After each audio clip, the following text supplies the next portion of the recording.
Welcome to the lesson plan overview for the second lesson in operant conditioning, schedules of reinforcement. So we're delving deeper into the process of operant conditioning here. Hopefully students will know what are schedules of reinforcement and how they affect our learning. Race to the front quiz. I like to bring the questions up one at a time, put them into pairs, one writer, one runner. I have a little concierge bell that I ding every time someone brings up a correct answer.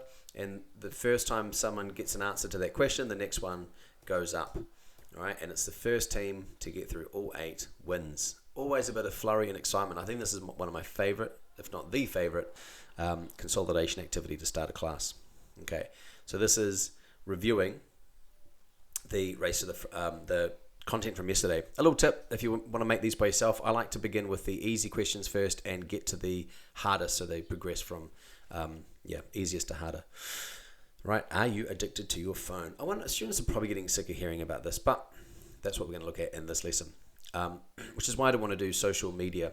Was that one? Social media addiction for mental health problems? I did opioid addiction. All right, short news clip, teens and social media addiction. And today we'll learn how social media companies use operant conditioning to make their sites addictive. Right, do they think they're addicted to their social media and or their phone? Share their thoughts. And why do you think so many teenagers feel addicted? 1 minute is all they need. Chalk talk, schedules of reinforcement, the timing and frequency of rewards, immediate or delayed. Have them think, put their hands up, which one's more effective, immediate or delayed? Interestingly, it's immediate. I've clicked a video example here. If you've not seen it before, it's worth checking out. Where it's really interesting to watch animal trainers. They click, as soon as the behavior happens, they do a clicker, and then the clicker is the signal for the reward.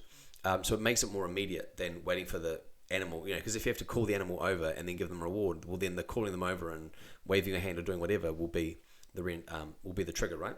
So they use clickers.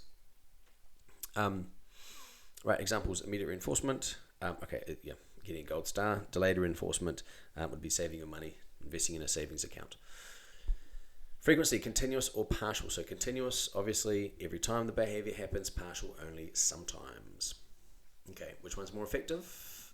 Hands up. Interestingly, it's partial. Then chalk talk, variable ratio, type of partial.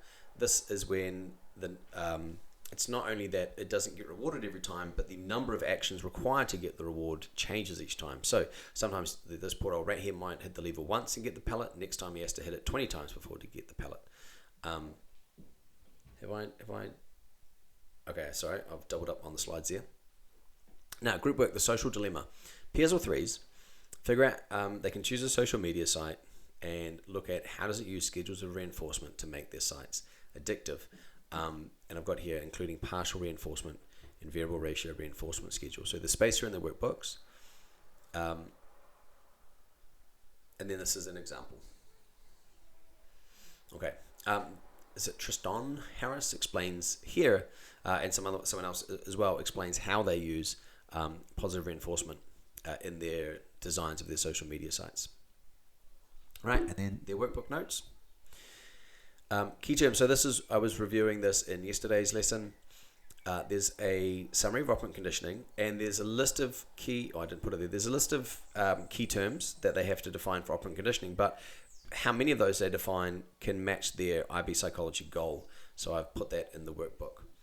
If you like that idea, it's something you could do for other topics as well.